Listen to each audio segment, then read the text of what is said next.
how do we plug this hole?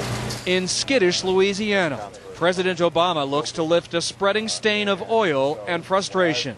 Every day, another 200,000 gallons of oil hemorrhages into the Gulf of Mexico. No one knows how to stop it, or the spill drifting toward a coastline disaster. BP is responsible for this leak. BP will be paying the bill.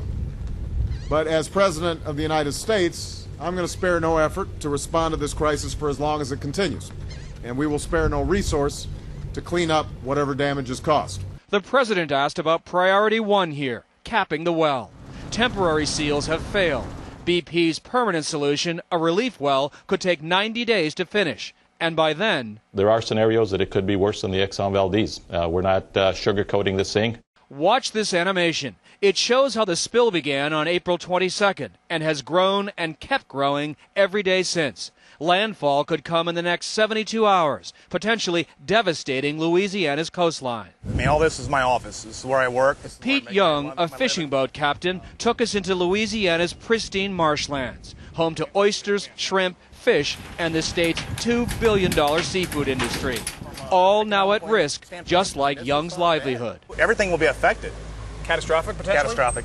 It's scary. It's hard to even think about, or hard to even imagine. These marshes are the key to this fragile ecosystem and this area's last line of defense against hurricanes. Without them, any storm surge that gets this far just races into shore.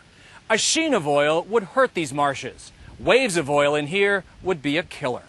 President Obama's team has bashed BP's response, putting the company's chairman on the defensive. This is like doing open heart surgery at 5,000 feet in the dark with robot-controlled submarines. But every day without a fix, Pete Young worries more about his marshland office. Right now, as we're talking, more oil's coming out. You're scaring me more and more. I realize that, and it's scary. It's truly devastating. This spill just got more expensive for Pete Young. From Louisiana to part of the Florida Panhandle, a fishing ban is now in effect for at least the next 10 days. Russ? Mark Strassmann in Venice, Louisiana. Thank you very much.